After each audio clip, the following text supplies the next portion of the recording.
नमस्कार साथियों, बदाला प्लेटफॉर्म में आपका स्वागत है। आज अपन स्टडी करेंगे जनरल साइंस का पॉपुलर टॉपिक है ह्यूमन डिजीज़, मानव रोग। जो भी डिजीज़ होती हैं, रोग, वो कैसे उत्पन्न होते हैं। तो जो न्यूट्रिशंस होते हैं उनकी डेफिशिएंसी होना, किसी भी प्रकार का इन्फेक्शन लग जाना, उससे रोग उत्पन्न होते हैं। बैक्टीरिया हैं, वायरस हैं, इनसे जो भी इन्फेक्शंस होते हैं। रोग दो प्रकार से हो सकते हैं, जन्मजात रोग और अर्जित रोग। जन्मजात रोग जो कॉन्जेनिटल डिजीज़ यानी कि जो जन्म से ही प्रेजेंट होते हैं उन्हें कहते हैं जन्मजात रोग, जो प्लेसेंटा के द्वारा मिलते हैं, जैसे हीमोफीलिया, वर्णांधता, डाउन सिंड्रोम, पटाउ सिंड्रोम। ये सब जो भी सिंड्रोम्स होते हैं, जो क्रोमोसोम्स में जो विकृतियाँ आती हैं उन्हें कहते हैं जन्मजात रोग। अर्जित रोग, एक्वायर्ड डिजीज़, जन्म के बाद विभिन्न कारणों से जैसे संक्रमण, इन्फेक्शन, विघटन, दुर्व्यसन, डिजेनरेशंस, दुर्व्यसन, किसी का भी एडिक्शन लग जाने से जो डिजीज़ होती हैं उसे कहते हैं एक्वायर्ड डिजीज़। अर्जित रोग दो प्रकार से होते हैं, संक्रामक रोग और असंक्रामक रोग। संक्रामक रोग को संचरण रोग भी कह सकते हैं, जो एक व्यक्ति से दूसरे व्यक्ति में फैलता है, जैसे जीवाणु जनित रोग होता है जो बैक्टीरिया के द्वारा होता है, विषाणु जनित रोग जो वायरस के कारण होता है। असंक्रामक ये संचरण के द्वारा फैलते नहीं है एक व्यक्ति से दूसरे व्यक्ति में, इन्हें कहते हैं असंक्रामक रोग, जैसे कैंसर, एलर्जी, अस्थमा, हाइपरटेंशन, मोतियाबिंद। अब स्पेशल नोट देखते हैं। Number 1, endemic disease. एंडेमिक का मतलब क्या होता है? स्थानीय रोग होता है ये, जो एक स्पेसिफिक एरिया में प्रेजेंट होता है, क्षेत्र विशेष में पाया जाता है, जैसे गेंगा, इसे कहते हैं गोइटर, जो आयोडीन की कमी से होता है और ये पहाड़ी क्षेत्रों में ज़्यादा प्रेजेंट होता है। जो एक स्पेसिफिक एरिया में प्रेजेंट होता है उसे कहते हैं endemic disease. Number 2, epidemic disease. कुछ कंट्री, कुछ देश या कुछ स्टेट, राज्य में ही प्रेजेंट होता है, जैसे प्लेग, इसे काली मौत भी कहते हैं। एपिडेमिक कुछ देश या राज्य में प्रेजेंट होता है। पैंडेमिक डिजीज़, पैंडेमिक का मतलब पूरे विश्व स्तर पर फैला हुआ रोग होता है, जिसे कहते हैं पैंडेमिक, जैसे कोविड-19 हुआ था, वो पैंडेमिक डिजीज़ था। जन्मजात रोग, कॉन्जेनिटल डिजीज़ जो होती हैं, नंबर 1 है हीमोफीलिया। हीमोफीलिया में क्या होता है? ये एक जेनेटिक डिसऑर्डर होता है, आनुवंशिक बीमारी होती है, जिसमें शरीर के बाहर बहता हुआ जो रक्त होता है वो जमता नहीं है, और रक्त का थक्का बनने की जो प्रोसेस होती है उसमें बहुत ही ज़्यादा समय लगता है, यानी कि रक्त का थक्का जमता ही नहीं है और बहुत ही ज़्यादा रक्त बह जाता है, हीमोफीलिया। और जिस भी रोगी को हीमोफीलिया होता है तो ऐसा नहीं है कि वो अलग तरीके से दिखता है, कुछ नहीं होता है, सामान्य पर्सन ही दिखता है, लेकिन उसका कहीं पर भी हल्की सी चोट लग जाती है तो बहुत ही ज़्यादा रक्त निकल जाता है, रक्त जमता नहीं है, ब्लड क्लॉटिंग नहीं होता है। और फीमेल जो होती है वो मोस्टली इसके कैरियर होती हैं। मेल को ज़्यादा अफेक्ट करता है हीमोफीलिया, मेल में ज़्यादा पाया जाता है हीमोफीलिया, और इसे रॉयल डिजीज़ भी कहते हैं। हीमोफीलिया में क्या होता है कि जो अपने ब्लड क्लॉटिंग फैक्टर होते हैं उसमें डेफिशिएंसी हो जाती है। 13 ब्लड क्लॉटिंग फैक्टर होते हैं। ब्लड क्लॉट जो फैक्टर होता है नंबर 8 वाला, टोटल 13 ब्लड क्लॉटिंग फैक्टर होते हैं। जो नंबर 8 वाला फैक्टर होता है उसमें जो रिएक्शंस होती है वो कंप्लीट नहीं हो पाती हैं, उसकी डेफिशिएंसी हो जाती है, और ये जो हीमोफीलिया होता है वो ब्लड क्लॉटिंग फैक्टर 8 की कमी वाला होता है, इसलिए इस ब्लड क्लॉटिंग फैक्टर को कहते हैं एंटी ब्लड हीमोफिलिक फैक्टर, और इसे रॉयल डिजीज़ भी कहते हैं। नंबर 2 देखते हैं, वर्णांधता, कलर ब्लाइंडनेस। कलर ब्लाइंडनेस में क्या होता है? ये भी एक आनुवंशिक बीमारी है। इसमें जो पेशेंट है वो लाल और हरे रंग में डिफ्रेंशिएट नहीं कर सकता है, विभेद नहीं कर सकता है, रेड और ग्रीन कलर में। ये लाल और हरे रंग में विभेद नहीं कर सकता है। ये प्रोफेसर थे हॉर्नर ने 1876 में बताया था। जैसे कि ये क्रोमोसोम होता है, ये क्रोमोसोम का पीछे वाला एंड वाला पार्ट होता है। यहाँ पर जो कलर शो करने वाले जीन्स प्रेजेंट होते हैं वो अब्सेंट होते हैं। जो अपनी आँख में रोड्स प्रेजेंट होती हैं वो कलर शो करते हैं, तो वहाँ पर कलर शो करने वाले जो जीन्स होते हैं वो अब्सेंट होते हैं, तो कलर ब्लाइंडनेस होती है, और जो वो लाल और हरे रंग में विभेद नहीं कर सकता है।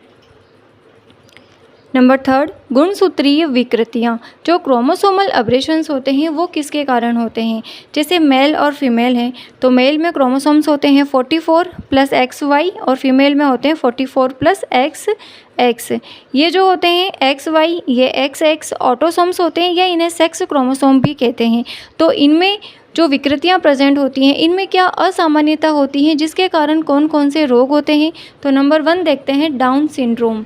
डाउन सिंड्रोम में क्या होता है कि 21वें नंबर का जो क्रोमोसोम है उसमें ट्राइसोमी होती है, यानी कि ट्राइसोमी का मतलब एक अतिरिक्त क्रोमोसोम आ जाता है, एक एक्स्ट्रा क्रोमोसोम आता है, जिसके कारण डाउन सिंड्रोम होता है। 21वें जोड़े में एक अतिरिक्त क्रोमोसोम। और जिन्हें डाउन सिंड्रोम होता है उसके क्या कैरेक्टर होते हैं, बच्चे का कपाल चौड़ा होना, चपटे हाथ होना, मुंह हमेशा खुला हुआ होता है, और जो बुद्धि होती है वो अल्प विकसित होता है। इनका जो सिर होता है वो भी मंगोल आकृति का हो जाता है। इन्हें कहते हैं डाउन सिंड्रोम, ये इनके कैरेक्टर्स होते हैं। Number 2 Edward syndrome. 18वें नंबर का जो क्रोमोसोम होता है उसमें एक अतिरिक्त क्रोमोसोम होने से एडवर्ड सिंड्रोम होता है। Number 3 Patau syndrome. 13वें नंबर के क्रोमोसोम में एक अतिरिक्त क्रोमोसोम आना, इसमें 13वें नंबर का जो क्रोमोसोम है उसमें ट्राइसोमी होना, पटाउ सिंड्रोम होता है। Number 4 Turner syndrome. Turner syndrome में ये जो होता है वो यह व्यक्ति हमेशा एक महिला होती हैं। टर्नर सिंड्रोम हमेशा एक महिला में होता है और इसमें 2 की अपेक्षा केवल एक एक्स क्रोमोसोम होता है। महिला में 2 एक्स क्रोमोसोम प्रेजेंट होते हैं और जिस महिला को टर्नर सिंड्रोम होता है उसमें केवल एक एक्स क्रोमोसोम प्रेजेंट होता है।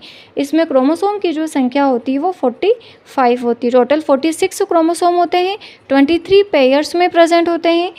तो 44 प्लस एक्स क्रोमोसोम ही प्रेजेंट होते हैं। तो 44 प्लस एक्स, तो 44 और ये एक्स कितना हो गया 45। नंबर 5 और जो टर्नर सिंड्रोम से ग्रसित महिला है उसमें जो उसका स्किन होता है वो एक से वेब लाइक जाल जैसा स्किन हो जाता है नेक के आसपास में। नंबर 5 क्लाइनफेल्टर सिंड्रोम, यह पुरुषों में होता है। इसकी जो सेल्स होती है इनकी कोशिकाओं में 46 की अपेक्षा जो क्रोमोसोम्स होते हैं, नंबर ऑफ क्रोमोसोम इंक्रीज़ हो जाते हैं, 47, 48 या 49 क्रोमोसोम तक हो सकते हैं। जैसे 44 प्लस एक्स एक्स वाई या 44 प्लस एक्स 2 एक्स एक्स्ट्रा हो गए और 1 वाई है, इसमें 3 एक्स एक्स्ट्रा हो गए 1 वाई है। तो इस प्रकार से जो होता है वो क्लाइनफेल्टर सिंड्रोम होते हैं। इस प्रकार का अरेंजमेंट कुछ भी हो सकता है। तो नंबर ऑफ क्रोमोसोम्स जो होते हैं क्लाइनफेल्टर सिंड्रोम में 47, 48, 49 तक हो सकते हैं। अब ये सारे अपन ने सिंड्रोम्स पढ़े हैं जो क्रोमोसोमल अब्रेशंस थे, गुणसूत्रीय विकृतियाँ। अब इनमें कहीं कन्फ्यूज़न होता है कि सारे कौन से क्रोमोसोम में ट्राइसोमी हो रहा था, किस में क्रोमोसोम प्रेजेंट नहीं था, किस में एक्स क्रोमोसोम में ट्राइसोमी हो रहा था।